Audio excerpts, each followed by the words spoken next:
Hello and welcome to another episode of Page Burners. We're working our way through the Malazan books in publication order. We are going to be reading books both by Stephen Erikson and Ian Esselmont. We're currently on Memories of Ice, so we are a couple of books away from meeting an Esselmont book, but we read approximately 100 pages every week from some edition of the book. Right now, it is the Kindle edition that I've got the reading schedule on. I am considering redoing the reading schedule for Memories of Ice to do fewer chapters each week. But the schedule is posted up on the page chewing forum. If you're following along with us for the schedule, today's discussion is going to be chapters 5 and 6. And yeah, that's pretty much it for next week. We'll probably do chapters 7 and 8. I think that's everything. Everybody will go around introducing themselves, also talk about what they most want to discuss from these two chapters. For me, it's that flying table and the fact that Krupp is back. We have a new member today. Mirka, could you start us off with introduction? Sorry. Hey, thanks. I'm really glad to be here. This is my first time joining the discussion. I'm a huge fan of Malazan Book of the Fallen, and Memories of Ice is, one of the best books in the series, without a doubt. So, very excited to talk about it. I agree that the flying table is a huge topic, and I also really love that scene just before the flying table appears, where Anamanda arrives to the camp and the tension gets really high really quickly. I think that's a really interesting situation. So I'd like to discuss that. Very nice. And I meant to ask, have you read any of the Esselmont books too, or have you mostly read the Book of the Fallen? Yes, pretty much all of them. All of them, I think. Nice. Okay. So that's Jared and Mika. We have two veterans who've read everything. Shannon's read some Esselmont, and I know Carl has too. I've read none. Dan, could you introduce yourself? Yeah, I'm Dan. Everybody knows me, obviously. What I would like to talk about is, I think, like the Silver Fox and her mother sort of dynamic and the whole thing that happened.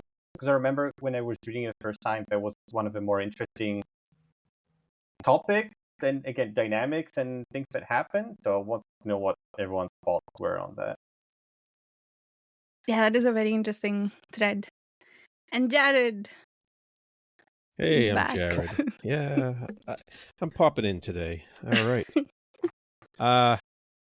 Yes, Jared, and you can find me on the Fantasy Thinker YouTube channel, but also I am here to talk about. I love that little conversation between Rake and Warlord Brood, discussing the Crippled God and also Silver Fox. In very little words, that kind of just hint at things. Yes. And Shannon. Yes, my name's Shannon, and I am a simple man, so I am most excited to talk about the Kachain Shamal, your velociraptors with sword arms. I think are just amazing, and I love them, and they are so insane they should be stupid, yet I find them terrifying and great. Yes. I would also like to discuss the bit of a missed opportunity there for the Crippled God being the meteor that killed the dinosaurs, because the Kachain Chaman apparently went extinct before the Crippled God fell on the planet. But as far as we know. But yes, I will add that to my notes. But I think mostly all of this is from the second chapter that we read for today. So maybe we start at chapter 5 and get to these topics as we go. I know, Jared, usually you have to leave early, so we'll try to get to your topic before you head out. But I think chapter Jared's topic 5 is end of chapter 5. was that? Oh, really? Okay. I think Yeah, so. I read them. I read the end of chapter 5 and chapter 6 together yesterday, so I'm a little hazy on what is where.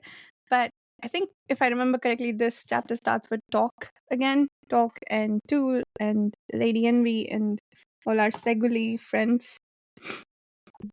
That's it? Maybe. Um, I'm trying to Yeah, I think remember. we get the fight between Talk and one of the Segulai. oh, right. Oh, that's so cool. uh, Oh yes, is this where we get the whole exposition of like when Rake went to their island and all the things that happened? oh, that's right. Okay. Yeah. That's when we find out a bit more about the Segule culture and what the marks on their masks mean, hmm or holes in their mask, one of those.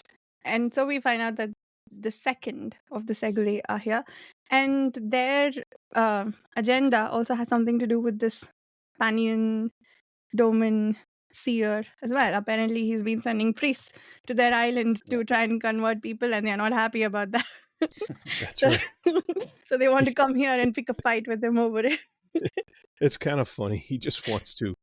They just want to go there and say, "Hey, knock it off," Yeah. and that's it.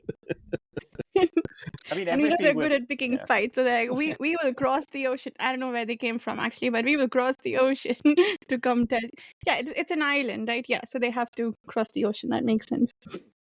Everything with the Segway is like funny. Even though they're Yeah. not funny themselves, but basically everything is like super funny with Animander Rake going there and all their, I don't know, weird hierarchy and things. Yeah. So, And Rick barely escaped from there, and now they want him to come back because they want to make sure that he gets the right position in the hierarchy. Yes, all of that is quite hilarious. I like when Envy objects to Lady Envy talking to him, like having a conversation with him, and she says, I can't exactly hold conversations with my servants, nor is your friend Tool a social blossom flushed with enlivening vigor. yeah, Uh, he's very funny. yeah, this is a lot of I think I've talked before about how much I like Erikson's humor, and really like the kind of humor that he writes that I enjoy. Mostly, I think book 5 is where it really starts, but these bits are pretty funny too, and they are their own kind of humor, which I appreciate quite a lot. I think the whole concept of those, really dangerous warriors being slaves to a sorceress, That too. it's pretty humorous. Yeah, and she just has to like look at Well, them to make them behave. Go ahead, Shannon. well, I was gonna say, and I just love that they. I think it was the third mock. He describes them as the punitive army of the Segula, and it's 3 of them. They sent 3 of them to go in, and we don't know it. I mean, well, from just how they've been fighting Talk, I mean, or Duel, we can kind of believe that these 3 can probably do a lot. Now, how well would they do against an army of the cannibals? Who knows? But Hmm. these guys are pretty powerful. Yeah. And I also like the appearances being deceptive bit that is explored even in like this little subthread, because from the first fight you would think that Tool won hands down. He's the dominant, and he won in like 3 seconds. And Tool but tells Talk that if he had had time to draw the sword, I don't know how I would have fared in that fight. And now he's nervous about if the second guy challenges him, if the guy with 2 marks on his mask challenges him, he's probably not going to do very well against him. So I like that additional breakdown that we get of that scene from before, where you could walk away thinking that Tool is a badass warrior, which he is, but and these other guys maybe aren't as good as they think they are, but maybe they are. Yeah. Do we know how Lady Envy is basically keeping him a servant? Like, it hasn't been mentioned. I assume it's some sort of magic, but it Yeah, it hasn't been is. explicitly It mentioned. is. She was actually talking to Talking Tool, and he was telling her that sorcery makes me nervous, and you're a sorceress. So we know she's a sorceress. She's obviously a sorceress of quite some power to be able to control these guys. And she also gives us a lot of hints about some history here. She tells us about how powerful the ritual was that created the T'lan Imass, and she tells us about his sword that is invested to an appalling degree of sorcery. It cannot be broken, can't be chipped, cuts through walls effortlessly. And so she spells out how powerful Tool's sword is right there. And how would she know all that? How would she have all that knowledge? So she's obviously somebody who's in touch, in tune with high levels of magic, and most likely has been around a long time. But do you think do you think because she's so powerful, they consider her higher rank than the second, or it's just because she's a magician, she doesn't count because she's not fighting really? That's how I took it. Yeah. No, if they counted her, they would be trying to fight her. That would be that's why they were attacking Animander 8, because and why they're attacking Tool is if they think somebody's a good fighter, they're gonna attack them. Maybe they did at the time. I got the sense that they aren't following her willingly, in the sense that if suppose they considered her the dominant person, then they'd be bowing to her willingly. But I think she's got some kind of glamour on them, like the time when she forced Talk to apologize, seemingly, when he didn't really want to. It seems that she's doing something similar to them also, because they're off doing something and then she controls them with seemingly just a look. So it seems like she's got some kind of mind control thing going on here with them, and they are unwilling followers. I think she also came up in a conversation between Rake and Brood later in this chapter, so they know of her, I think, and then she's kind of, maybe historically they have done things together, so I think she has been around for a while. Yeah, and her sorcery is really powerful, and that's how she can manage to just make puppies out of Segulai. Yeah. And she has a sister named Spite. I think somebody makes a joke about how Draconis must have really amused himself with those names. Yeah, Talk. Would Talk. you Well, name I wonder your if there's children? something to that. No, go ahead. What'd you say? I was gonna say I wonder if there's something to that, with she's controlling these people and her name's Envy. I wonder if there's something there, she's controlling them. Her name's Envy. Maybe she has that power over people to control them, and maybe I don't know what Spite would do. Make people hate her. I don't know. Yeah. Oh, that's so cool. I thought, okay, this is interesting. I always thought the names were about their behavior towards each other, like Envy envied Spite and Spite was spiteful towards Envy, but it makes more sense that it's about other people. I have no evidence for my theory. It's just sister. Yeah, it does mention in here but I was. Oh, it does mention in here that No, she was a companion of Animander Rake for a little while, and wandered with him and Kaladin Brood, and this was long before the events happening now. Well, and we know she's a daughter of Draconis. They told us that, and he's been gone for we don't know how long. I mean, Animander Rake's been carrying around his sword for a while, so we know she's ancient. But we don't know what Draconis' deal is. We just know he made a sword. We don't know what else, why he's important. Well, we know he made a sword, and we know Animander Rake turned that sword on him. Yeah. And yeah, I guess we don't know when. You're right. We don't know how long ago that was. well, we also don't know why and what Draconis did before, I guess. Mhm. I don't know.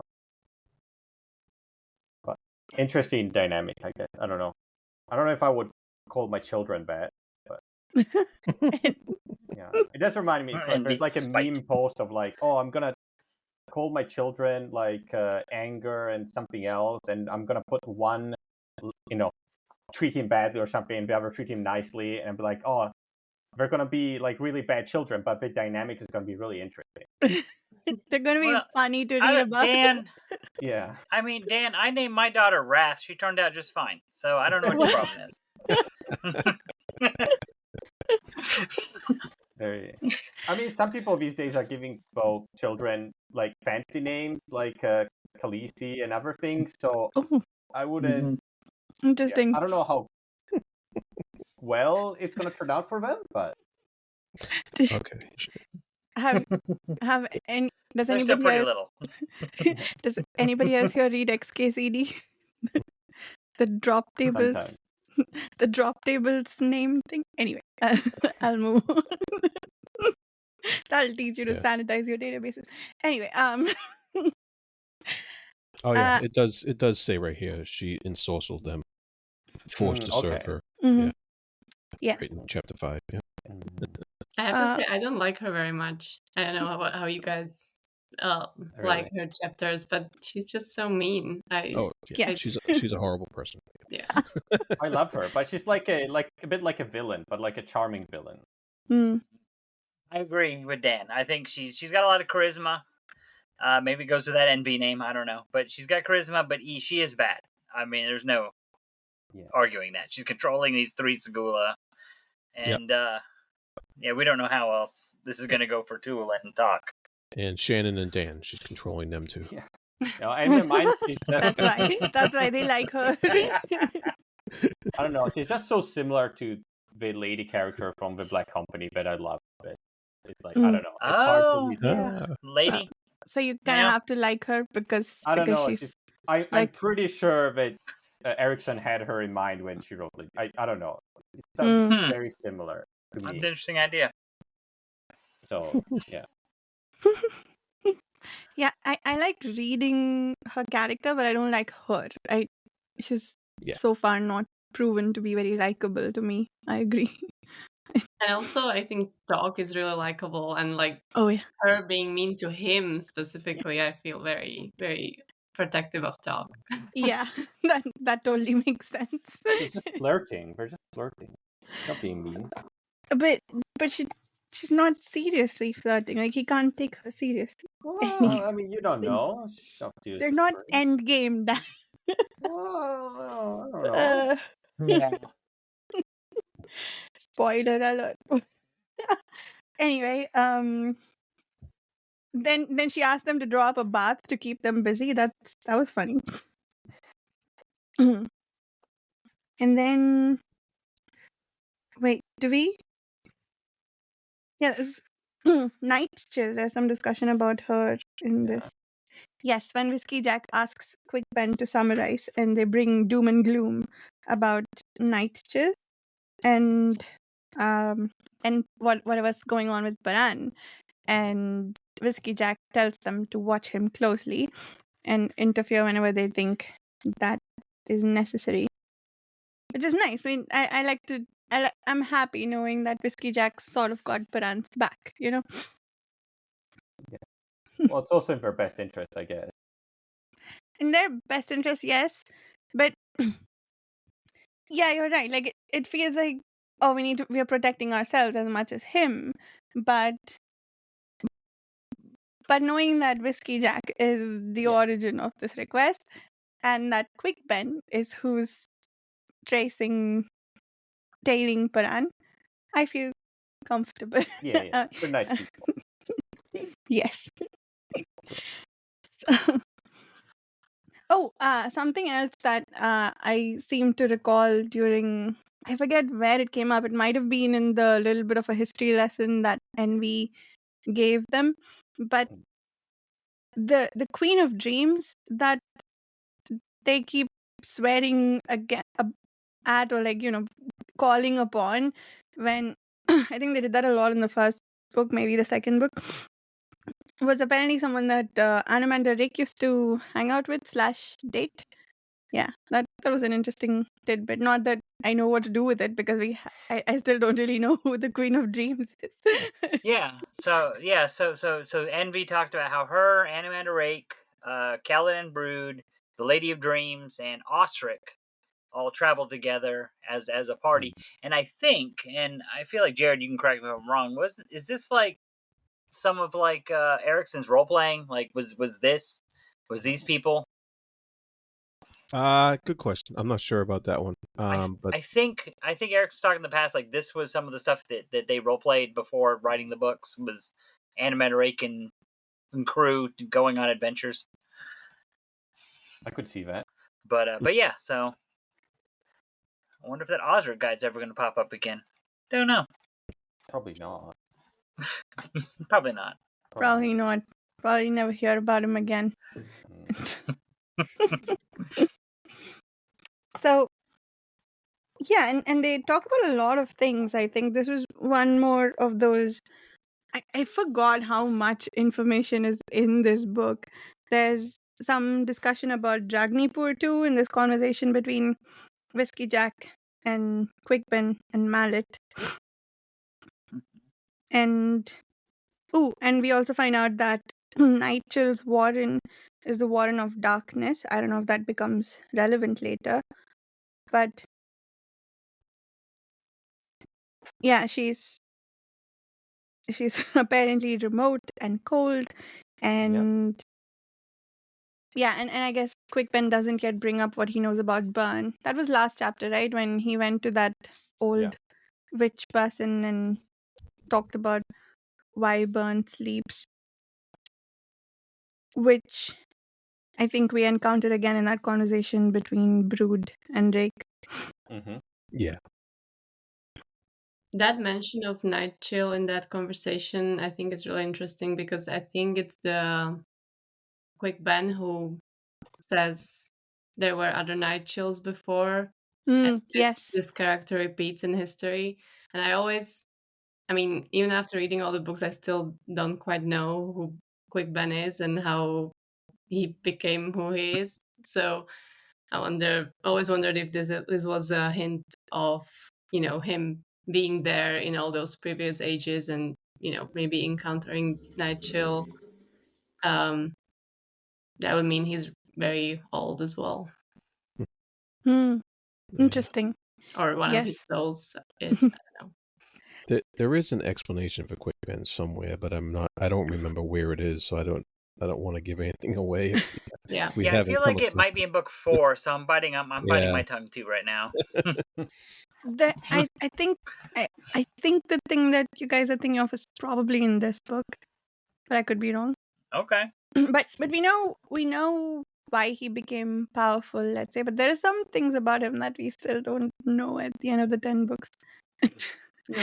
Yeah, I also think that what you think about is in this book later on. We learn why he can use different Warrens. That is one thing that they because we know that already. He can use he can access multiple Warrens, which is weird, and they will explain that at some point.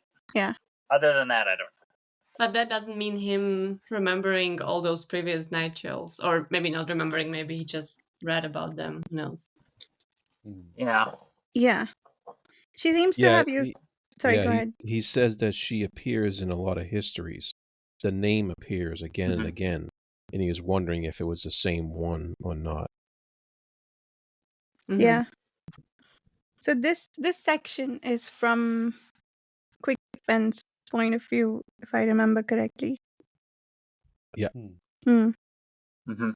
Yeah, there have been other Nightchills. Yeah, there's room for interpretation there. It's sure about whether he read or knows. But yeah, when we get to that origin story, we'll discuss some of the nicknames or things that people have called him in the chapters that we have read so far, which you may or may not have noticed. Yeah. Then I guess we move on to a conversation between the Maib and Kaladin Brood. Which one is that one? I think, and Korlat is here too. I think they're discussing Silver Fox. Might be a good time to talk about Silver Fox. Who all wanted to? I think it was Dan. Yeah, you wanna? Yeah.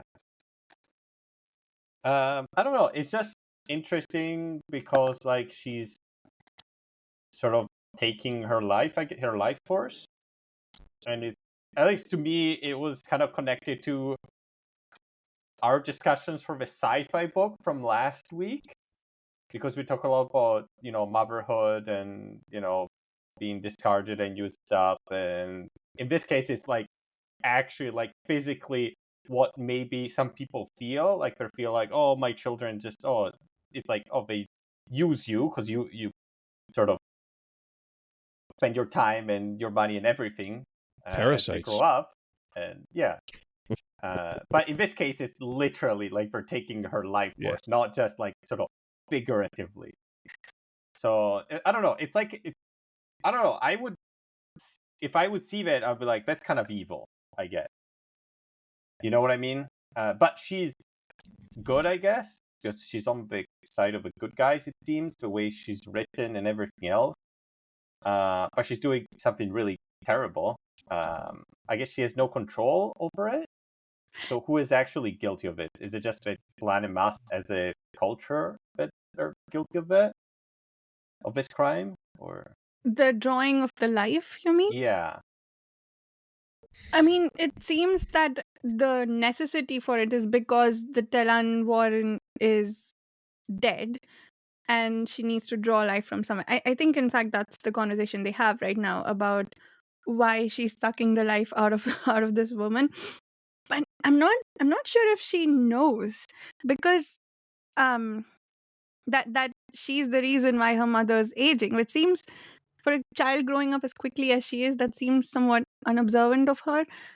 But because someone asks her, I forget who, the Maib, to go have a conversation with Silver Fox about the fact that she's drawing life too quickly from her and ask her to slow down. And she says something to the effect that it's like asking a baby, like a normal baby, to eat less so that, there's more for everyone. But like, I almost got the impression that it could be that the Maib thinks that Silver Fox doesn't know that she's, or at least that she's not doing it deliberately. It's almost like she can't help it, that when she needs a force of life, she draws on her. I don't know if she's realizing that she is drawing on the Maib.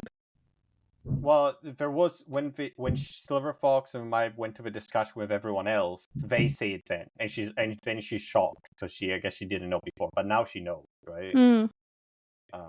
But I guess someone must have predicted, like, oh no, that Bonecaster at that point must have known that this would happen, or maybe not.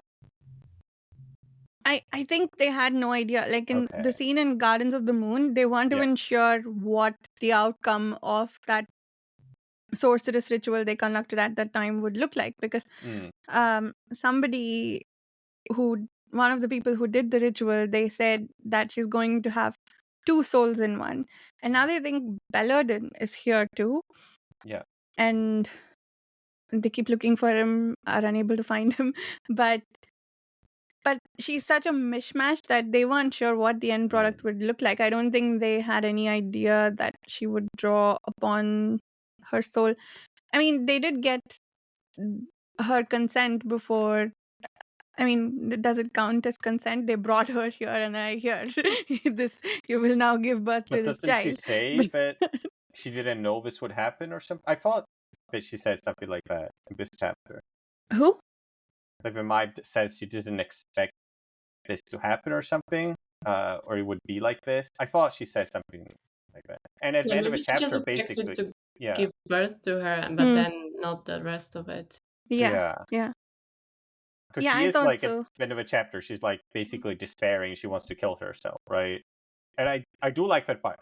It sounds bad saying it, but I like that you, like, many times you would just see like, oh, because they're on the good side, she's gonna be stoic. She's gonna be like, well, this is my part. I'm going to be sad, but I'm going to do it. But here, she's like, this is too much, which is, to me, is a lot more realistic. Yeah. And also she can't do anything to change it anymore. Like, it's done. And I think she realizes that she made her choice, and now this is how it's going to end for her. But what do you think of like the Trista Andy preventing her basically from killing herself? Yeah. I don't know. The Raven, she promises that she'll do something about this. But if I remember correctly, Korlat stopped her from trying to kill herself before that. So, yeah, that just felt like almost misplaced compassion. And I don't know, like, I don't think she has a plan. And to the Mipes point later on, she says, like, even if she stops right now sucking the life out of me, you're just condemning me to be an old woman for decades. And she's not even, I think she's barely in her 20s. So it is a cruel kindness trying to keep her alive at this point. And I don't know. Do they need her to be alive because they need Silver Fox to grow more? Is that the other reason? Which is also very dark. Yeah, I don't think so. I think. Well, she does mention to them that she can sense the different personalities, I guess, inside her, and they did ask her to let them know if Night Chill was coming to the fore, and if Tatasale would be on decline, I guess.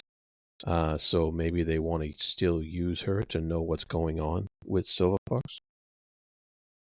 Like an alerting system, which is very, very brutal and sad. Yeah, it's also not very still dark and sad. Yeah. Yeah, I'm kind of hoping that's not true. The interesting but you're question, right. The interesting question the Maibi asks at the start of that conversation is, what if Kalor is right? Yes. She's the one who asked that question. Yeah. Trying to get herself killed again, I guess. I don't know. And I think Brood, was it Brood? He says somebody tells her to let them know if Nigel is coming to the fore, right? And she says, why? So you can kill her. She doesn't actually say that. She thinks to herself, I think it's Brood. And he says, no, I'm not going to do that. I'll just, come up with an alternative plan if that happens. Yeah. I don't know. I just found it interesting because the way that Corlett is written, she's written as like she's the good guy, she's saying the right thing. But when I think about it, I'm like, this is a bit weird, in a sense. Because if she doesn't have any plan to fix the situation, which I don't think she has, I don't know. Yeah, I don't know. Sometimes you pull people out of a deep depression, and then once they get over it, they are kind of happy that you did. Other times it's, why did you do that to me? So. But there's nothing, like, I can't see it fixed. You know what I mean? It's like, I don't know. Yeah, that's completely fair. I feel like Corlat, at least, maybe the others around her have some ulterior motive for keeping her around. But Corlat, at least, I think, is coming from a deep place of compassion. That scene, I think it was in the next chapter when she runs off and I think what we're talking about just now, she tries to call upon the spirits to come destroy her. Corlat comes and picks her up, practically treats her like a child. And she is. This is, again, like with Felicin, it was so easy to forget that she's a child, right? And it wasn't easy to be compassionate towards her. But here, there's so much compassion, and it's compassion for almost an old woman. But really, she's a child too. And yeah, it's interesting, all these characters who you have to keep reminding yourself are children. Yeah. Well, but the opposite is for Silver Fox, which everyone says, oh, I couldn't do anything to a child, but she's not a child. Like, yeah, that's true. That's not how it works. She's functionally, for every intent and purpose is very old person, Yeah. right? And same with the warlocks in the second book, right? With the Wiccan warlocks who are all ancient spirits who are inhibiting children, which is interesting that reversal, the Yeah. adult feelings we have towards children and the feelings of protection that we have towards adults, the sort of giant mishmash that Erikson is Yeah. creating in our minds about about these humans. Which is to me like why I don't like when the whole discussion of the beginning when Kalor is saying, "Oh, we need to destroy her" or whatever, and then everyone is like, "No, we can't harm a child. I'm gonna call that child." I'm like, that doesn't make sense. But then when I can't remember, is it Kaldan Brood that says it's like, "Oh, we shouldn't do anything because we don't know. She's very powerful. We don't know who she's aligned, so it's a bit we need to wait." Like that makes a lot more sense to me than the argument of like she's a child, so we shouldn't. You know what I mean? Because if she Yeah. was an adult, then I'm sure Quick Ben and everyone else would they behave differently? Yeah, that's a very good point. The entire conflict of this book, or like not the entire one, but a big portion of the conflict inside of that camp is Whiskey Jack protecting Silver Fox just because she's a child and she doesn't want her to get hurt. But yeah, it's a good point to think about it. She's actually not like what I don't know. Yeah. And I think it also boils down to who's doing the reasoning. Mhm. Whiskey Jack. And I think at this point we can say that he's proven to be a fairly compassionate person, especially, Yeah. We got insight into how he thought about sorry, for instance, in the first book. So it's unlikely that he's going to feel any venom towards definitely someone who looks like a child, even though sorry went around True. killing people as far as he knew. Or But I just did looked have the scary. same objection in the first book, if you That's remember. true. So I'm That's- consistent. But Whiskey Jack is just too compassionate for the Yeah, cold reasoning that you're suggesting. True. True. Maybe it's because I like Kalor. Maybe that's why. I'm biased toward. You like Kalor? I Okay. like Kalor. Wait. I like villains, and he's kind of funny many times. Okay. Fair. Like him falling down the hole is very funny. Falling down the hole? Yeah, if there's like who is it? Quick Ben creates a hole under him. And Oh, he that's just- right. Yeah. That happened. I forgot. Yes, that was funny. And then he ran for it when he started climbing back. Yeah, that was a very funny scene because he's like, "Oh, you know, you're talking about me. They're not really." It's like everyone talks about me. Yeah. That's hilarious. And oh. And Krupp shows up. Mm-hmm. Yes. I forgot that happens. Back to Krupp. Who was happy to see him? Raise your hands. Only raised hands allowed. Okay. Some people not so happy to see him. That's fine. I'm happy enough for all of us. No, I think this was the right amount of crap. It didn't overstay the welcome like in the first book, I think, actually. Well, he just appeared, so Yeah. Well, I can take him at like small chunks, I guess. yeah. That's not a whole chapter with him. I agree with you, Dan. It was just enough crap. Jared, I'm counting on you to be on my side here. I love Krupp. Yes, Krupp's thank great. you. Right. All right. It's very, I mean, it was the funniest thing when he sat at the head of the table among, people like Kaladin Brood and Anamandarake, and he's like, let's sit at the head of the table. And Call, why is he so mad at him? I thought they were friends. Like, sure, he showed up out of nowhere and he didn't expect him there, but I guess maybe he's seeing him as sort of an embarrassment to the Darujistan contingent, and so he needs to keep discipline here and is telling him off before anyone else does. Kind of like one of those angry parents who discipline their children before someone else gets a chance to. Neat. But yeah, I felt bad for Krupp because of how Call was being mean to him. But he's like just water off a duck. He doesn't. Krupp doesn't care. just barges right in and gets what he wants. Yeah. It's very funny when he says it's like, "Oh, I'm speaking for Master Barak," and they're like, "Well, did you ask him?" And he's like, "No, I know what he didn't have to tell me." Like, that whole line was very funny for me. Yeah, and Yeah, yeah. He didn't have to. I just knew this is what he wanted. Yeah. It's like, and Krupp did bring us the Tri-Guild Trade Guild in this book. That was that's kudos to him. Like I love the Tri-Guild. Yeah, they're very Tri-Gale. TDG. Yeah. Sorry, Mika, you were saying something. No, I was just saying, yeah, they're a nice addition to the whole mix of support to this army and their objective. Yeah. Do we ever get like a point of view from them? Because it sounds like they do a lot of like fun adventures. So it sounds like it could be I don't know. I think in a later Maybe. book we follow them around a bit.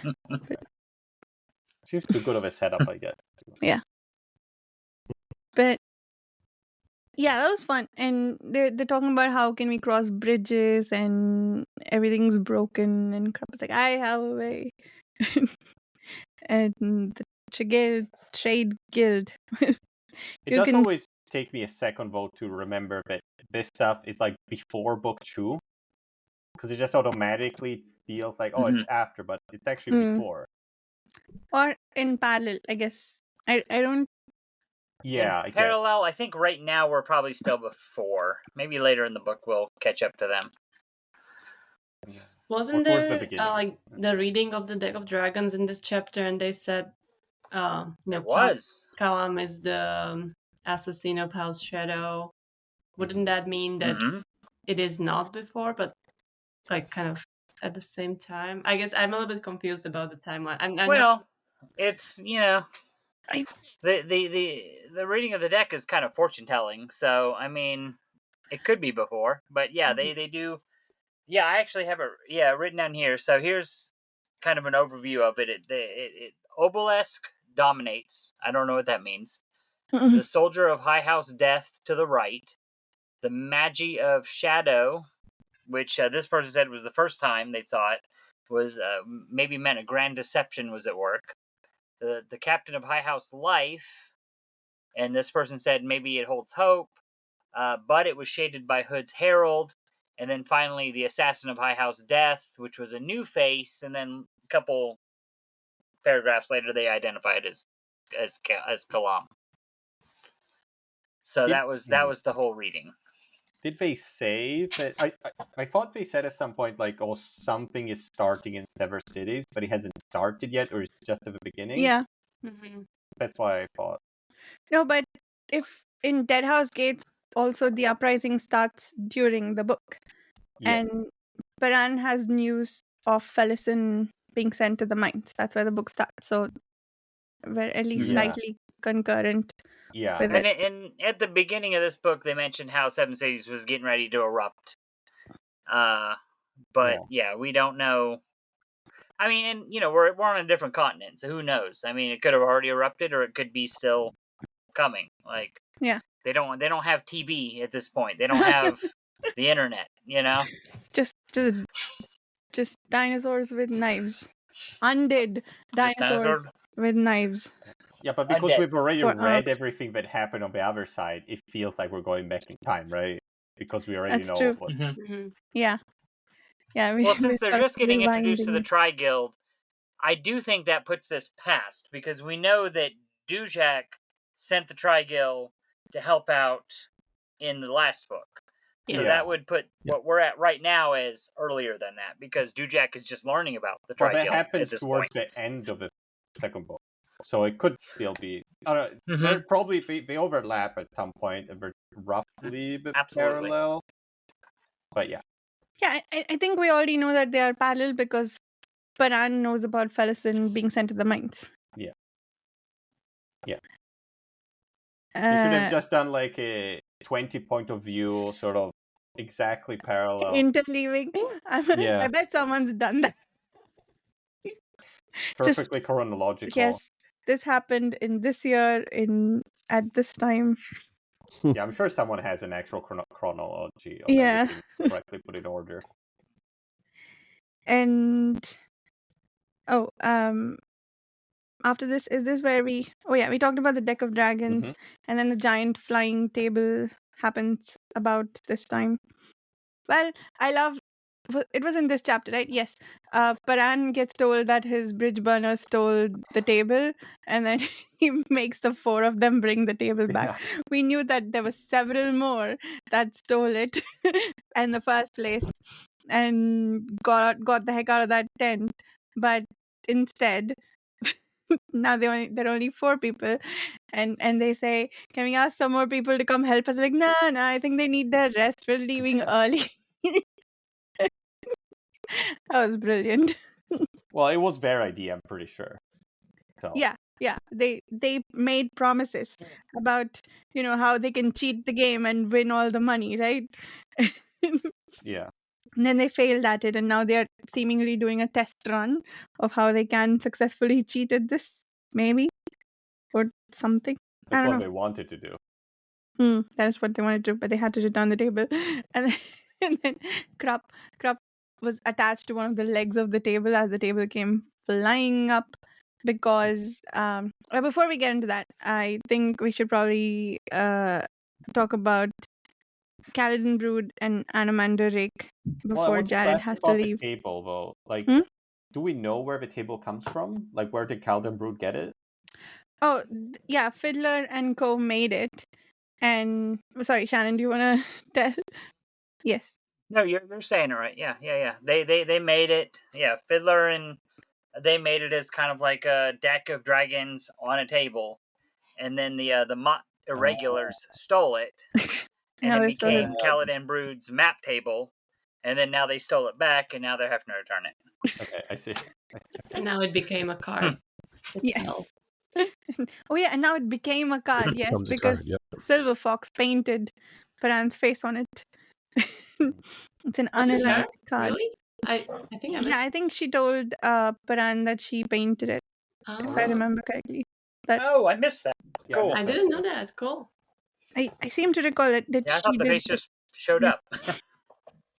that conversation between Silver Fox and Paran in the last chapter. I think she mentioned it. Like that's how she brings up. Yeah, she definitely declared him to be a new unaligned card in the deck of dragons. Right. The master of a deck. I totally missed that. Thank you. Unless you're wrong.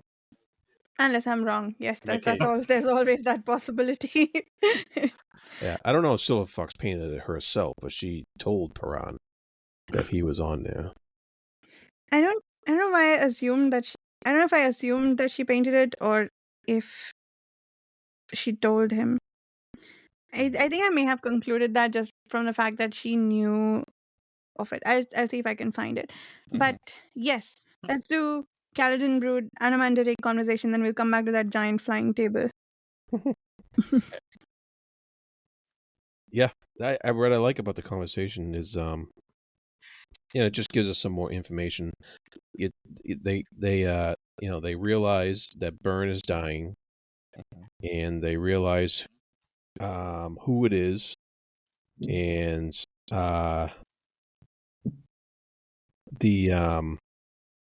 they do mention that the Queen of Dreams in their conversation that they used to hang around with. So we get another mention of her. Mm-hmm. And then this is where we find out, I think, that if her Warren dies, then it's a pathway into every other Warren, and they all die. And they go back and forth about how bad that can possibly be. Yeah. And I just thought there was a lot of little hints in there about the past, about what's coming up. They kind of figure out that the Chained One is behind this whole Panny and Dorman thing. and I think they come to the conclusion that they probably gonna have to do something about it. Yeah. There's And it's a very short conversation to have Yeah. all that information thrown in there. it packs quite a bit. You're right, and we find out that I forget how and where we find out, but we get a lot of information about Brood's hammer, which I'm not good at mythology, so tell me, is that supposed to be like Thor's hammer? And, that can be. destroy anything? But Yeah, I forgot to mention that earlier when Envy was talking about the past. She talked about how Brood disappeared for a while when Burn fell asleep, and then when he came back, he had a hammer that supposedly can awake Burn. So right, yeah, so yeah, But then I think also it says there somewhere that Burn chose him. Like he was the only one that was, capable of carrying that hammer. And I think like what they talk about with Anamandaraik is the decisions that the decision that the Brood needs to make, because right now Burn is dying and her body is being poisoned by the Crippled God, and that there is that choice between helping her and unleashing Crippled God to the world, or letting Crippled God poison the Burn and then killing her eventually anyways. So any of those options, the world is doomed pretty much. And I think they talk about that. Do I remember that correctly? And but I guess I was quite confused about this because they were the ones chaining the Crippled God to her body back then, right? So they did this to her, maybe unknowingly, Yeah. that Yeah, he they would mentioned. poison They her. I didn't even make that connection, but you're right. Yeah, they mentioned that it was thousands of years of his spite that ended up poisoning her. And you're right. Yeah, it's he's chained to the earth, and Yeah. so that yeah, they take a little bit of blame here. Yeah, I mean, I would also be quite mad if it was a Crippled God, because he got like torn from wherever he was and then like torn into pieces and then he got chained. So it's like, you know. Well, I think they described him as an explorer or something. So he was coming, exploring, checking out, and then all of a sudden they pulled him down. Yeah. So it's a little his own fault. Well, I don't know about that. I don't know if there was some element of being lured down too, right? I think. he was supposed like those cultists or something that tried to lure him down for defeating Kalor, I guess. But maybe he's supposed to be like a Cthulhu sort of eldritch god sort of power. Is that what they're alluding to? Yeah, but then why did they chain him? I think it's because he was a threat, right? It seems like he was some kind of, he was from somewhere else, some other world, some other something, and he was exploring. He came close, and then these wizards who didn't like Kalor summoned him down. But then in the process of it, he apparently, I don't know, broke apart, because not all of them fell on Jekaruku. And then we don't really know what happened until I think it was probably a couple thousand years later, right? When the chaining actually happens. So we don't. There's kind of like a gap. We don't know, but we do know that eventually he gets chained to Burn. I mean, essentially, So yeah, there's some gaps in like what actually is going on, what happened. Like why did they chain him? I don't know. Did they just assume he was going to be evil and awful, or was he already poisoned with anger? I don't know. Like, and I'm not sure it tells us. Is it maybe that he was expected to chaos or something, and they knew that chaos would destroy their warrants, their sorcery? Yeah, they did mention that he pulls on the Chaos Warren, Okay, and that's that interesting. and there was somebody else who did that too, and I can't remember who it was though. So they don't just fear him because he might be angry. They fear him because his magic comes from something that is poisonous, essentially, to the rest of them. Yeah, and the poison is that of chaos. Okay, And so that's interesting. I that didn't catch that at in all. and of That's cool. itself is That makes sense. Yeah, that in and of itself is poisonous to burn and other Okay. magic as well. Yeah. But then did they not realize that That goes a long way to to Burn's body, he's going to poison Burn and kill Burn eventually? It's Yeah, well, you know, strange. they had to think a few 100,000 years in the future, you know. Yeah, I don't know. I mean, yeah. To be fair, it took hundreds of thousands of years to poison her. So Okay, fair. it was, something they would have to deal with later on. Well, I still say that the Crippled God did nothing wrong. Until now. I don't know. Yes. At this point, I mean, honestly, it doesn't seem like he's done anything wrong. I mean, he's been chained to Burn. He didn't have any say in that. They just did it to him. He's poisoning her, but it's not because... It's because they chained him to her. So he's... At this point, I will agree with you and say he hasn't done anything wrong. Yeah. At least that we've seen. Well, but he's actively poisoning the Warrens right now as well. Like, I guess maybe his power has grown, or, I mean, what would you do in his standpoint? I don't know. Yeah. That's not necessarily his fault. That's just because he's there. That made him an enemy. He didn't. Right now. Well, they do suspect he's active in the activities of the Penny and Seer. Yeah. Which is a very bad thing going on. That's true. Well, and we saw him early on with Quickben, and he is an asshole. I mean, there's no arguing that, I don't think. I mean, he came off as a real asshole. Yeah. So, I mean, he tried to kill our boy Quickben. I guess. Yeah. I would I don't know, be one just too. kill him at that point. Like, I don't know.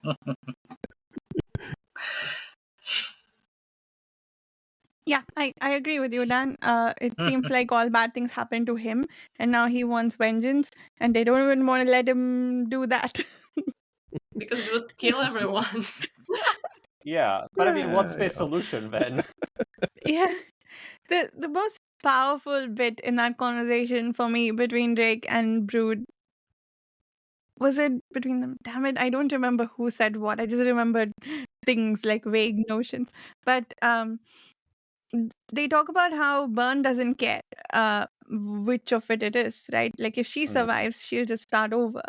And in whatever option that heals Burn requires the destruction of humanity, or like all the races on the planet.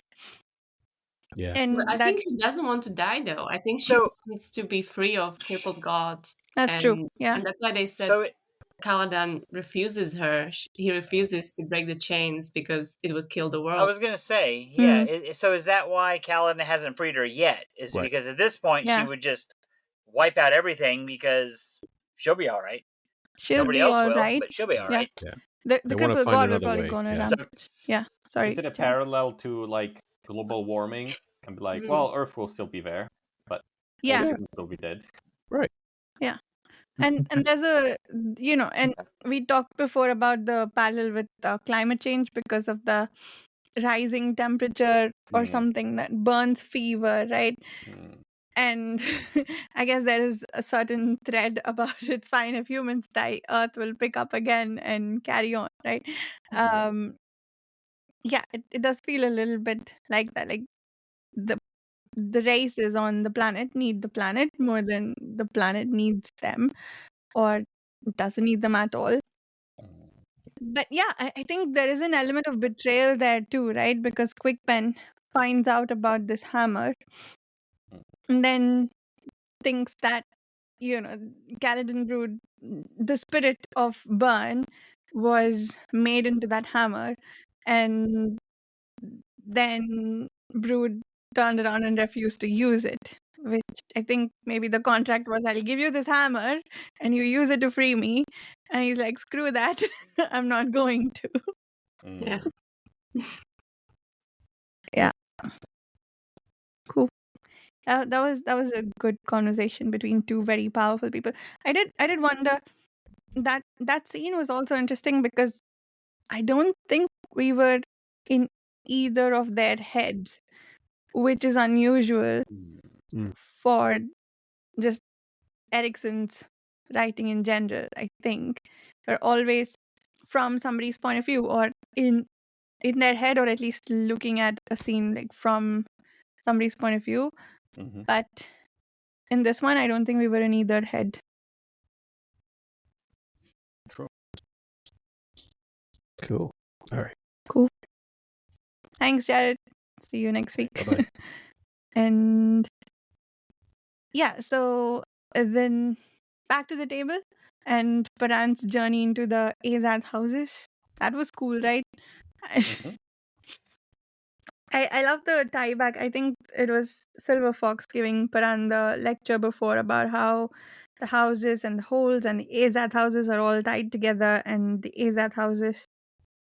Was that when we found out also that every Azath house has an entry point to all the warrens, and so so Paran was able to randomly step into an Azath house, and then we meet some characters from the previous books with Reis, that man that we were terrified of. How cool was it to see him so docile? and there was another interesting thing here too. I think it's Reis. He tells Paran that the dead house got Dancer and Shadow Throne as whatever, some protectors of the house or whatever, I think. But the one in Darujistan hasn't decided it needs them. So in some ways, I think Shadow Throne and Cotillion's power comes from the Azath house, or is powered by the Azath house somehow, it seems. Or they have some connection to it, which is interesting. Yeah, I mean, Azath Houses are connected somehow to Warren and to the god, but I guess we don't know yet exactly how. Right? Yeah. I think we only know as much as Statisail told Paran at this point.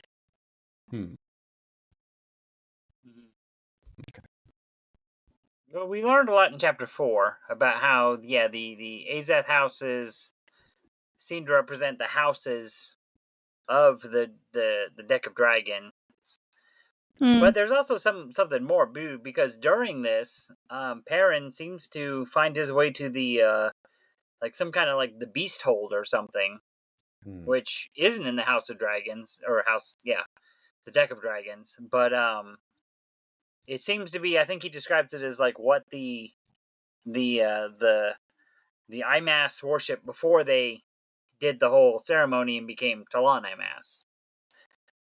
So we don't really know a whole lot of that, though. There's I think it says there's 2 thrones, and they're empty, and it's like they just left. However, we don't really know. It could have been centuries ago.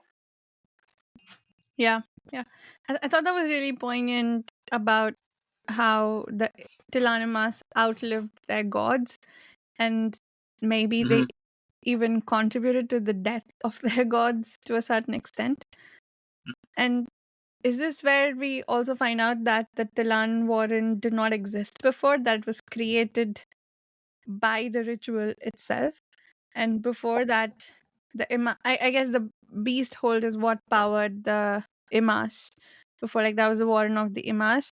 Yeah. Like the Warren of Ice, I guess, is the Warren of Jagged. Well, was the T'lan Warren created then? Because the T'lan Warren is, it seems like just fire. And so that seems pretty, I don't know, primal, in the same way that the Jagcut Warren of Ice is very primal. So is there? Well, I guess technically there's a Warren of Light. So I guess maybe that would have something to do with it. I'm not sure. Yeah, that's an interesting question, but I I think that was knowledge that we were given in this section. That Okay. I forget if again I forget what point in this chapter it came up, but I think that Yeah. the T'lan Warren was Well, apparently created what do we during know the about ritual.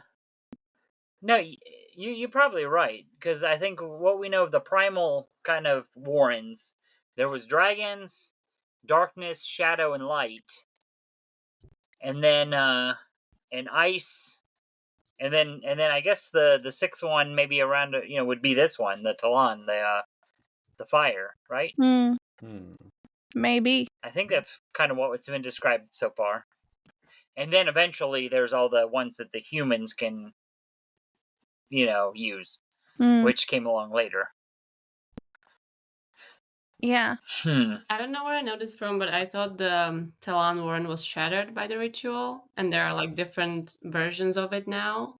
So maybe that one that Baron visited was, I don't know, the Hmm. original one from back when T'lan Imass were still mortal, and that It was, I mean, because they kind of described it as the Beast Warren, and I'm trying to bite my tongue a little bit. I mean, we've been given enough in the book to kind of know where this is and who was sitting on those thrones, but it hasn't been spelled out exactly quite yet. So no, it definitely predates all of this. But we don't have a name for like a Warren for it. It's just, I think in this they just call it the Beast Hold. Hmm. Yeah. Yeah, I thought the T'lan Warren was separate from the Beast Hold, but it's possible that the Beast Warren got shattered or broke in some way and became the Yeah. T'lan Warren, or the T'lan Warren is a piece of something else that was No, the whole, T'lan like you Warren. said. Yeah, when they did the ritual, they definitely replaced this because, like you said, they outlived their own gods. So they used to worship this, and then they did the ritual, and then now they're the T'lan Imass, and they're fire, basically, Yeah. aspected or whatever. So even though they're undead, I don't. But in whatever. I in think they're this, dust, right? sorry. Like it mentions dust quite a lot. Yes. Yeah, exactly. That's what I was going to say. That apparently the aspect is dust, which goes back to the That's right. lifelessness I of forgot it, about that. and that's why Tatasail was needing to draw life from Maib because Mhm. the Warren is lifeless and dust. Mhm. Okay, that makes sense. Hmm.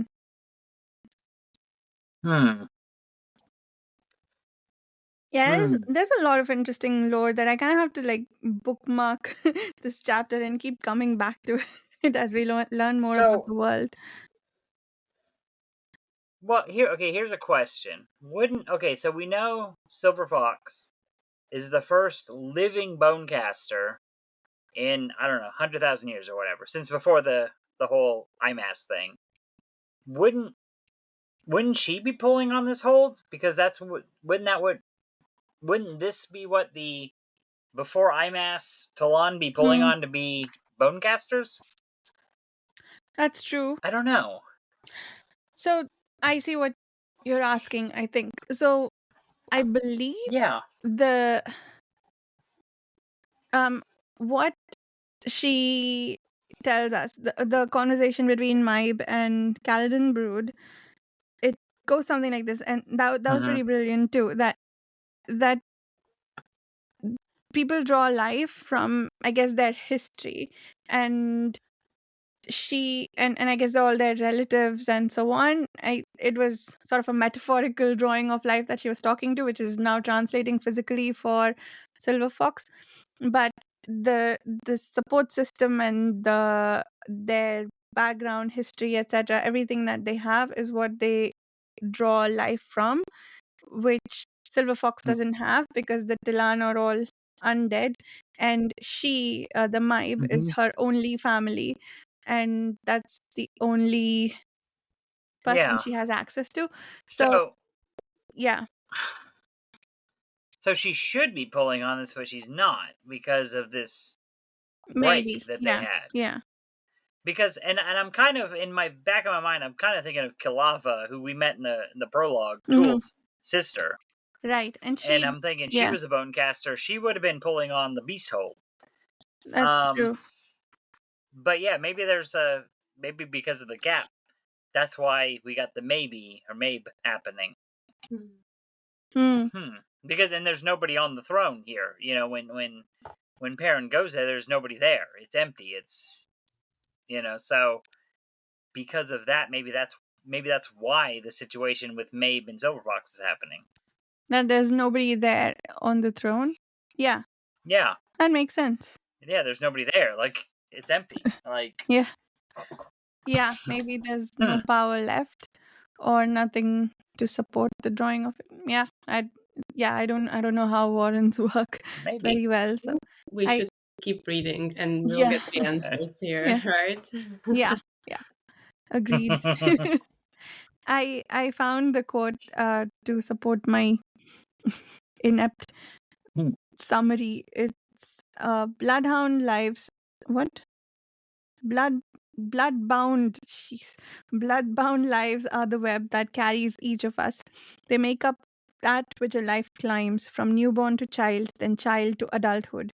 Without such life forces, one withers and dies. To be alone is to be ill, warlord, not just spiritually but physically as well. I am my daughter's web, and I am alone in that. So, I mean, I guess that's the explanation for why she's drawing so much. Like, if she had a bigger web of blood to draw from, she'd probably not pull so much from the mother. Yeah, because she's the only one who's alive among the T'lan Imass, right? Yeah. She's the only one. Except for the ones who refuse the ritual. But yeah, we don't know that there are very many of them. We just know of Kilava at this point. I don't know if there are any others. But there was one other thing about Silver Fox and the Maib, which was interesting, that for all that, like, she's got these 3 personalities that are fighting for control within her. But the Maib tells her at some point that most of you is me, right? Like, I make the biggest component of who you are. So she, like, I think asking her to exercise judgment in some regard, she tells her, and I thought that was really powerful too, because all of that, like, you do sort of give life to your children in the sense that you see yourself in them. And given that this is a child possessed by multiple souls who have nothing to do with her whatsoever, the fact that she still sees herself in Silver Fox, I think I thought that was really beautiful and sweet. I agree. Yeah. What else? We move on to, I think we sort of covered this chapter. Are we ready to Only talk thing about left is Gruntless? I do got a note that says they take the table into battle with them because they think Perrin might need it. I thought that was kind of an interesting little bit. Like, the table was his Perrin might need. The table was his entryway into the Azath Houses, right? So he might need to do that again. Yep. Might need to go. Oh, and we kind of skipped. They when he goes to the Finnest house before he meets Race, he sees Vorkin and Ralik Nam. Yes. Like, passed out in the entryway. So and Race is really kind of cool about it all. I was like, well, I didn't need him, so they're just laying there. Yeah. And so just to lay that out, they're still laying there. I mean, that may or may not come back within the next couple books. Few books. Yes. Many books. Many books. Yeah. I thought the conversation between Race and Paran was hilarious.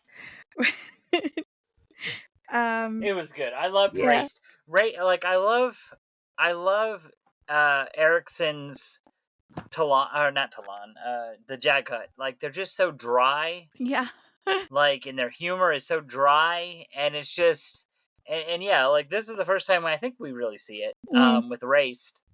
It's just like, yeah, it's just this kind of like flat, dry humor, and I just find him hilarious. Yeah, And it's also, I quite think brilliant. Like this was the main villain of the first book, and like here he shows up and he's just being flat and funny, and I'm just like, this is great.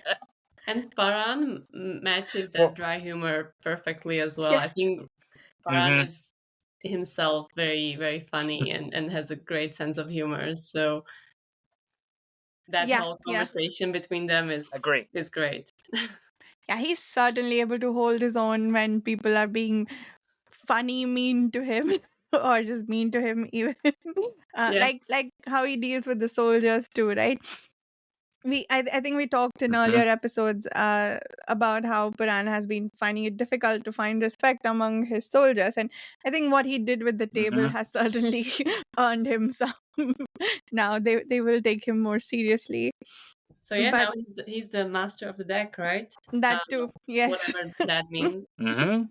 that too, yes. He says, well, Rice says that he'll kill Paran just out of sheer irritation if he takes him this far, and he refuses to move forward. and and uh and then, and then Paran says, "Oh, I'm gonna go on by myself from here. How will I cope?" And Rice says, "Miserably, if there's any justice in the world." And and when Paran asks, "And is there?" he says, "You're asking that of a Jagged." What answer are you expecting? Yeah, that whole exchange was brilliant. And I love that, like, this is the other thing that Erikson does so well, that this is such a tense moment, right? Paran has disappeared into the Azath house. We have no idea what's going on with him. We just have this information that he's the master of the deck. We don't know what that entails. And he's wandering somewhere. We don't know if he'll get out of there. And then, like, there's this funny conversation with this tyrant from the first book. Yeah, you're right. Especially like coming from that really tense scene where, Anamandarake almost unsheathed Dragnipur and That's Kaladin right. Brew is reaching for the hammer and Silver Fox is mad because Anamandarake tried to probe her mind or whatever. Mm. And then like the table appears and we are taking to this, finished house where Raist and Paran are just, exchanging humorous comments, and we have no idea what's going on back in that camp, right? It's really, really interesting how the pace changes. Yeah, I agree. It's absolutely brilliant. And it works, right? It's a smooth transition too. It's not like coming out of nowhere or breaking the tone or the mood. Like, it just fits. Yeah. It's I quite always brilliant. wondered if that appearance of the table at that exact moment that was, very tense and close to a catastrophe happening, if that was whose doing was that? Like, was it the deck of dragons kind of intervening, or was it Krappe kind Yeah. of saving the situation? Because the timing is perfect, right? Like, there is a disaster going to happen if they fight, or if Dragnipur and the hammer collide or whatever. So I always wondered who is responsible, or if it was just a lucky coincidence. Yeah, my money's on Krupp, because the table came out with Krupp attached to the to one of the legs. Yeah, that's a good point. And he looked completely innocent, which means he's definitely been up to something. And I love how that conversation ends too, with Krupp asking it, "Does anyone else want dinner?" Yeah, I love Krupp. But yes, moving on. I think we're ready to talk about. Sorry about that, guys. I need to go. Something Okay, happening. see you, Dan. Sorry. Yeah. Bye. Let's talk about Grantil and Geruli and the Barghast. We meet the Barghast. Let's go to Saltoan. Yes, that city, whose name I haven't learned to pronounce yet. Probably won't, because they left already. Yeah, I think it's the only time this city shows up is this one chapter. Yeah. I liked the inclusion that to get into the city. There's an alley that's so close that the caravans get stuck in it, and then the citizens will like attack it and just take stuff because that's how we roll in Saltoan. Yeah. Definitely tells you how this city is going to be like. Yeah. I love that line about the city having two hearts and they're both equally corrupt. Mhm. And Mm. there was some metaphor for corruption that I forget what it was. Anyway, yeah, so Keruli is apparently buying the loyalty of the thieves in that city for something. Do we know what for? Say it again. Do we know what Gruntel's master is up to in that city? Karuli is there to meet with the I don't know, crime lords essentially. Because the Panian Domain has sent priests to the city to kind of That's right. try to set it up for conversion. I guess would be a nice way of saying it. And he said, and so yeah, Karuli's there to meet with the warlords. And he's like, you need to get rid of these guys, not by just killing them, but through, I don't know, counterintelligence and words. Like, you need to combat these guys by, combating what they say. Because they're coming and telling you, oh, everything's great in the Panian domain, blah, blah, blah. And he's like, no, if you're ethnically from one of the cities, you have all the rights. But if you're not, then you're just going to end up with one of the Tenniscowry. And you have no rights. You're nothing. So you need to combat them like that. Yeah. Yeah, I remember now. It's just you'll be told a bunch of lies. Don't believe them.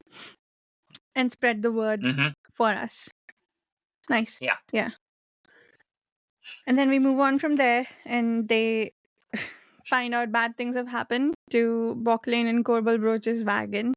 And they've been attacked by... While we're still in Saltoan, yes. I gotta say, one thing that really does bug me about Erikson in his writing pops up is with Stani and Nectara, and just kind of like I don't want to call it pervy humor, but it bugs me. Like, and it just really bugged me in this chapter. I didn't like it. Yeah, and it kind of continues with what's her name, Hetton.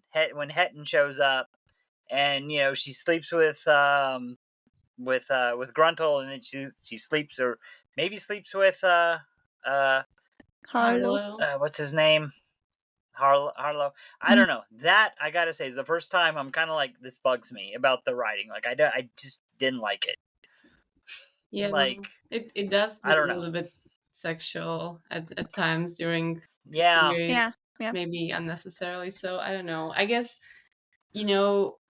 and that's the word, unnecessarily so. I think that's what bugs me about it. Like, this was unnecessary. Like, why are we doing this? Like, I don't know. I love this chapter except for this one bit with Nectara and Stony, and then again with Hetton. Like, that just bugged me. Because, like, I don't need this to be the one, personality trait of these women is that they're, I don't know, just want to fuck. Yeah, do you think maybe that's like a twist on, like, because it's the women who are like that in this book, not the man, right? And you could argue, yeah, maybe Hetton is kind of like a girl Conan. I mean, you could say that, like, that there's something to that, because but I don't know, it just didn't set well with me. That's just me.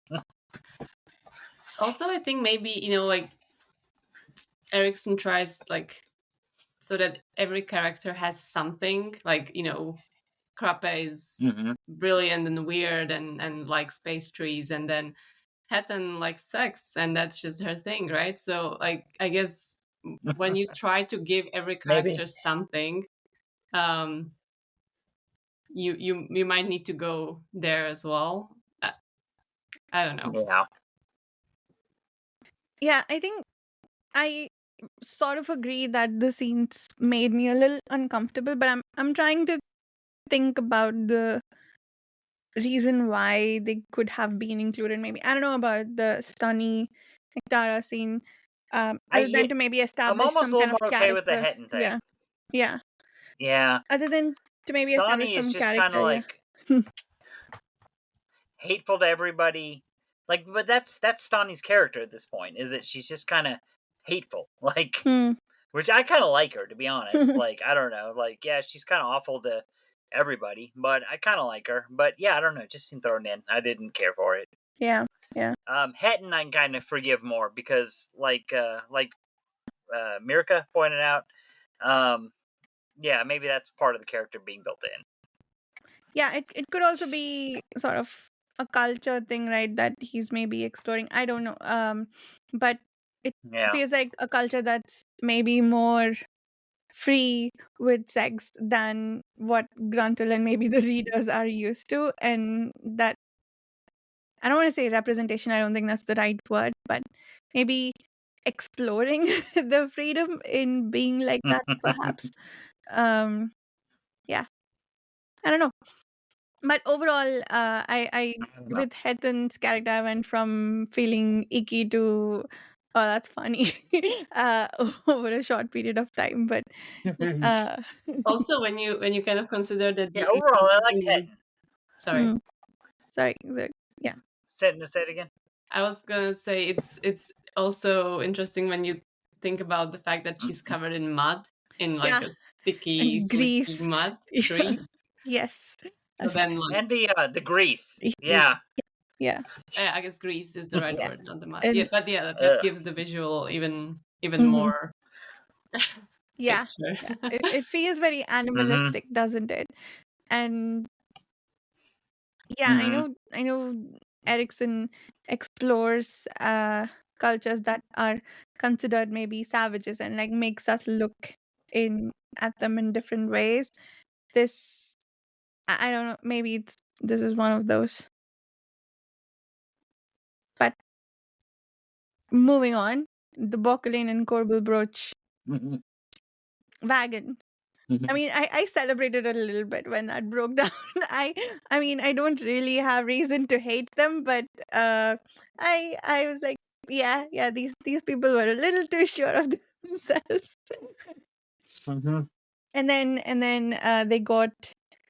they went inside and saw a put together human, apparently, with I guess an inside out. I think I did. Yeah, I did want to say, I think it's kind of interesting. I'm reading this from the future kind of perspective. Is we're reading this, and Bachlan and Corporal Broach seem awful. Like, we know like, one of them is literally a serial killer.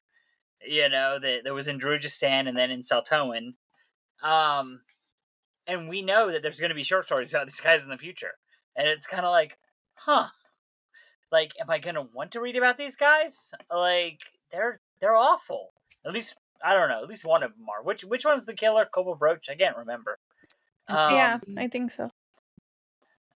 But yeah, like I think Bachlan's kind of the, I don't know, intellectual one, and Cobra Broach is the killer.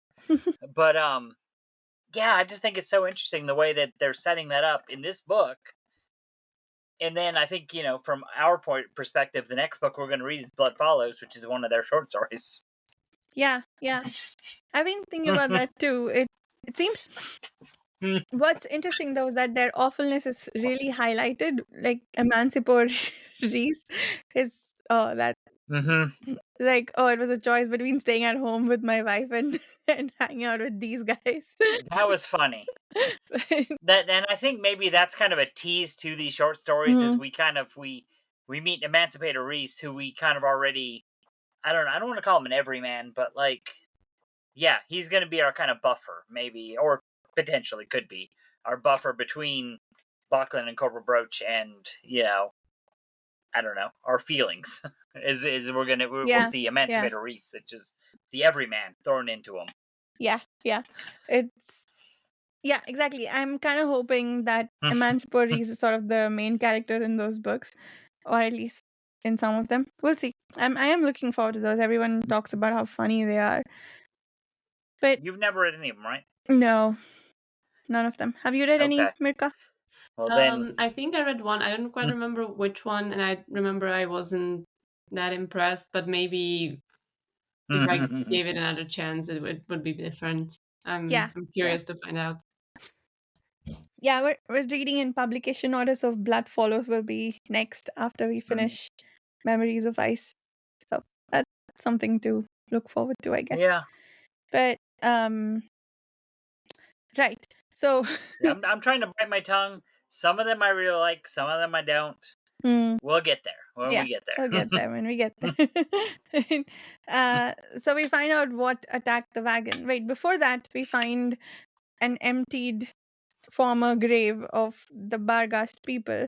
And I guess that's the spirit that Boklane and Corbel Broach have awakened for their experiment. What they call it? Stick snare. Yeah, right? stick snare. Right.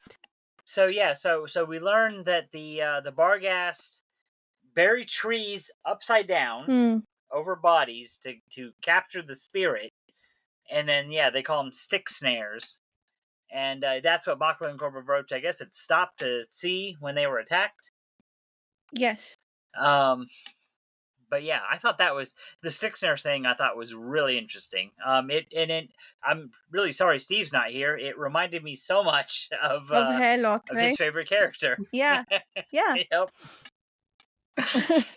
I think I may have mistaken a stick snare for Hairlock a few times in this series. Anyway, so that was some interesting information about the Barghast people and their rituals, and also that's how. So we find out also why these three are here. The three Barghast, like the three Segule, these three are here because they saw demons come. I think somebody, their shamans, their shoulder men, dreamed about them, about the demons, and they came looking for them. Something like that, yeah. And we get a bit of a description of these guys with swords for arms, and and I guess I got the description right here. Gimme. I wrote it down. So fast on two legs, talons like an eagle's, only much larger. At the end of those legs, their arms are blades. There are sword. And hold on, I wrote that. Bladed, blood iron. Their eyes are hollow, and here's where you get to the undead part. They stink of urns in the dark circle. They make no sound at all. So so they're undead, and then from what they describe and what we see later, I mean they're I think they're velociraptors. I mean I'm pretty sure Erikson has straight up said that, and then with big sword arms, which I've described as velociraptors meet a Cuisinart. Yeah, that's funny. I mean, I love these things. I love these things so much. They're, I don't know, like Erikson. Between I go back to the first book with Anaman Rake. They introduce him, and you've got this like dark elf with this like big sword that can like capture people's spirits and chain them to a wagon, and it sounds so stupid, but yet it's so cool. Like it's unironically like metal. Like I don't know how he pulls it off, but it sounds like it just shouldn't work, but it's so cool. And the same thing with these K'chain Shamal. Like they sound stupid, but yet they're so awesome, and I love them so much. Especially once the you know that they were actually like intelligent creatures that lived in cities and had technology and stuff like that, which I hope we know about that at this point, or maybe there's a K'chain Shamal city in the that intro they had. Go ahead. We knew that they were one of the elder races, right? Like they told us that in the prologue. This is one of the elder races of this world. We don't know much beyond that, but they had cities because that's what they find in the prologue. Yeah, This is a K'chain Shamal tower. Well, it's a Jagat tower and a K'chain Shamal city. Yeah. So we know that they had some kind of society. Yeah, but it's easy to think of them as just like killing machines, right? Like someone created them with the purpose of combat because they have swords for arms, but actually that's not it. Like they were not just killing machines, they were a civilization actually, which is pretty cool. Yeah, these ones, and that's kind of interesting because in the prologue we learned these are one of the elder races and they exist. However, the ones that we meet in this chapter are undead. Mm-hmm. So that kind of like, what's going on? Like that does raise a pretty big question of like, we don't know, like, because these ones are clearly undead and they're just attacking our protagonists. Yeah, maybe these ones are. So we don't know. Yeah. So we'll, hopefully we'll learn some. Hopefully we'll meet some more later on. But yeah. But that does raise a question: what's going on? Since we just have undead ones showing up here. Yeah, and so far, undead for us has been the T'lan Imass. Are these the same kind of undead or a different kind of undead? Probably different, but we don't know yet. Well, now that you guys pointed out to me that T'lan is dust, it makes me wonder, like, are they really that different, except they just don't have that attachment to dust that the T'lan Imass do? Like, I don't know. Like, maybe they're quite similar, just they can't, turn into dust, like the same way that T'lan Imass do. Maybe, yeah. I don't know. Yeah. That's interesting. Could be similar magic, yes. Okay, I guess I'll bring that up when we actually get there, but there's... And we do learn in chapter 6 that the Panian seer is controlling them. They do make that explicit. Karuli realizes that. So these do have something to do with the Panian domain. We just don't know what yet. Right. But they are being controlled. And so eventually sorry, go ahead. I was gonna say they attack and we don't know what happens, right? Yeah. That's how the chapter ends. Granted, no, it's actually left on. Yeah, I was gonna say this chapter leaves off on quite a cliffhanger. Like they attack. We don't see any of our main characters die, but we don't know, except Gruntle, who seems to be very injured.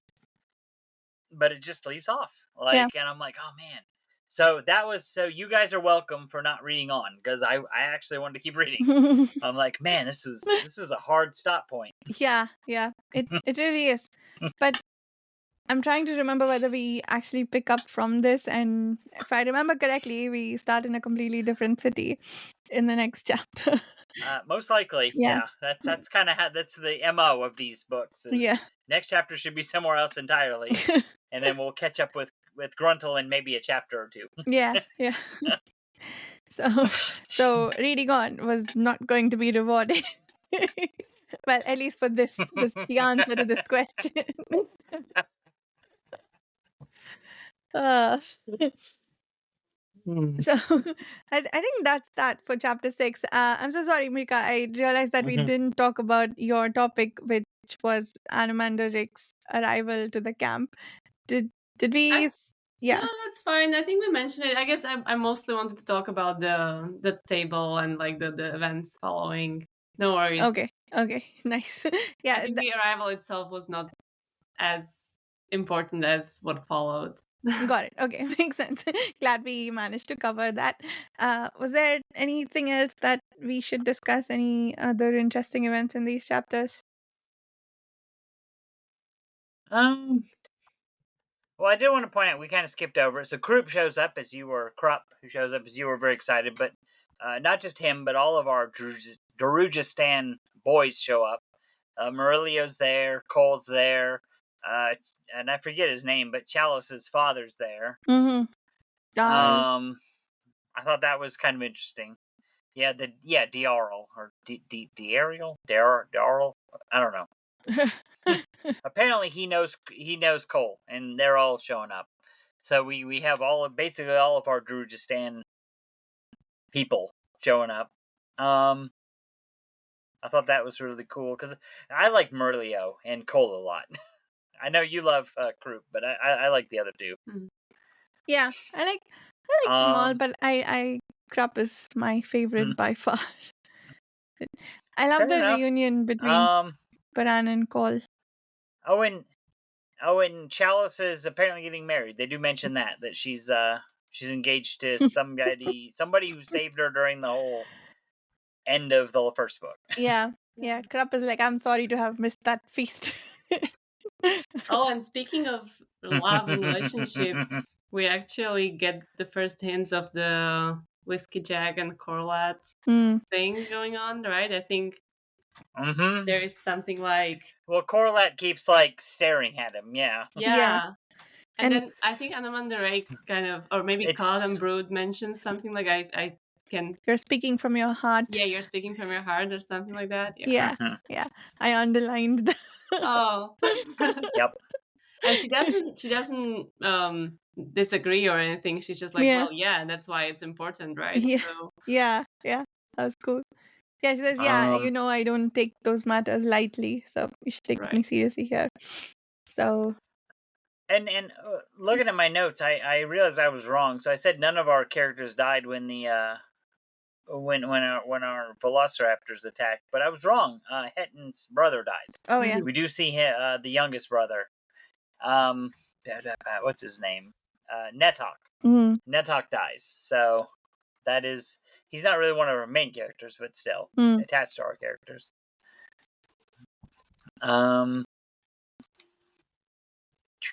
Oh, actually, I did want to talk about this. I forgot. So Bachlan starts talking about the Barghast, and so Hetton, she's one of the Barghast. They show up. We've heard of them before. Who are these people? And I thought this was really, really interesting. Was he talks about them and he says, you guys are basically not growing. You aren't like some great culture that fell into barbarism. You're just barbarians, and you always have been. Yeah, you're stagnated. Your culture is on. Yep, your culture is on all these different continents, and it's basically the same. Your people used to be seafarers, so that's how they ended up on all these places. Talking about Hetton being kind of a girl Conan. I mean, this is, I thought, really clearly. I mean, basically, Stephen Erikson taking not Conan, but the Picts. I don't know if you guys have ever read any Conan, but in the Conan books, there's the Picts, which in Robert E. Howard were basically they were this barbarian people that were always barbarian. Like they were never like Conan. His people were originally the Atlanteans that kind of fell into barbarianism. These guys, the Picts, always barbarians. Like never more, never less, just always this barbaric people. And that's what the Barghast are, at least according to Bachlan. And I thought that was really interesting. Like, so they've spread out on all these continents, always kind of a barbaric people. And I don't know. I thought that was cool. So I wondered, who are their barbarian counterparts on other continents? Do we know some of them? Do you think like... I don't know if we've seen any yet. Maybe. Well, the Trail seems something different. Yeah. Right? They're like trolls, right? Essentially, or something from like, when you talk about traditional fantasy. Because, yeah. I don't know about the Trail. Let's see. Yeah, because at this point, all we've read is Seven Cities and Genebacus. So in Genebacus, they're the Barghast. Seven Cities, I don't know. I don't got nothing. I can kind of maybe think some people talking about Esselmont books, but I'm not going to talk about that here. I don't know. Maybe some of those like old desert tribes described in the Varaku I'm cards. not sure. Yeah, I don't know. Because the Barghast say, okay, so they're seafaring, and then from what we see, they have like I don't know, nature, like trees, burying trees upside down, that kind of stuff. I don't know. I mean, essentially, kind of Viking in a way. I'm really not sure off the top of my head. Okay, we'll see, I guess. I wouldn't really think some of the Seven City tribes. I'm not sure. Yeah, But it was interesting that Boklin mentioned Barghast from his own continent too. So Mhm. yeah. But yeah, was there anything else? Also, we didn't do quotes. I think I read mine as we were talking through. But do you guys have any Let me look. quotes? Yeah. Let me check real quick. I don't know if I had any more than what we said. Mm-hmm. Let's see. Yeah. Oh, in the reading of the Five, cards, they also talk about a grand deception being at work, which I guess is the thing that Bust and Co were working on in Deadhouse Gates, right? I hear What your did you say? heart in your words. That was brewed to Colette. Mm. And Mm. I think her response is like the one that I remember was like so cool. Like, Yeah. you know, how like she didn't blush or anything. She just Yeah. like owned it. Yeah, I like that. Oh, Less cause to doubt me then, Kaladin. I am not careless in such matters. Yeah. so in chapter 6, they talk about the Tenascowry. I see one of my quotes is "Children of the Dead Seed." Yeah, we didn't really talk about that. So we learn in this chapter apparently the Tenascowry are not only cannibals, but potentially the women have sex with corpses Mm. and then have babies. Yes. So yeah, Children of the Dead Seed. That's pretty messed up. Yes, it is. And I've been very curious from when I first read this if that's something that's actually possible or if it's a fantasy thing. I don't know. I don't know. We'll see when we get there in a couple more chapters. Yeah. But yeah, I don't know. Like maybe somebody that's dying, like not quite dead, but dying. I don't Maybe. know. Yeah. Because Oh, that's pretty grody. it is very grotesque. It is the kind of thing that, makes your skin crawl. But also, where did this idea even come from? I know a lot of the things that feel like this Erikson gets from real life. Like the blood flies from the previous Yeah. book said. Oh yeah. I think there are actual. Yeah, Sorry. you Go. thought he couldn't get any worse than cannibals, but Yeah. yeah, Mhm. then they start having babies from dead people. Yeah. There's that too. Of course, I listed it as one of my quotes. So what does that say? Let's see. Yeah, Children of the Dead Sea. That creeped me out. Let me see. I don't think I have any more quotes. Yeah, beyond that. Let me double check real quick. Chapter 6, 5. Yeah, I already said most of them that I said. And then 6.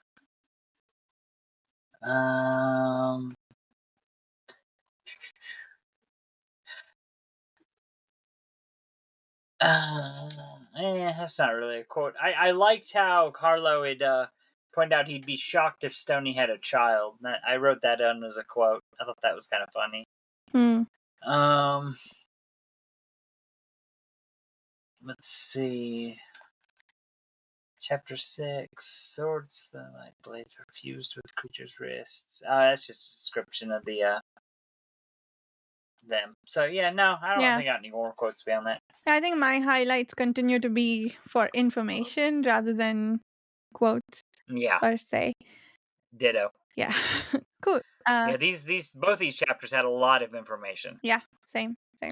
I think that's also why it's necessary to do them in shorter chunks because there's so much to discuss.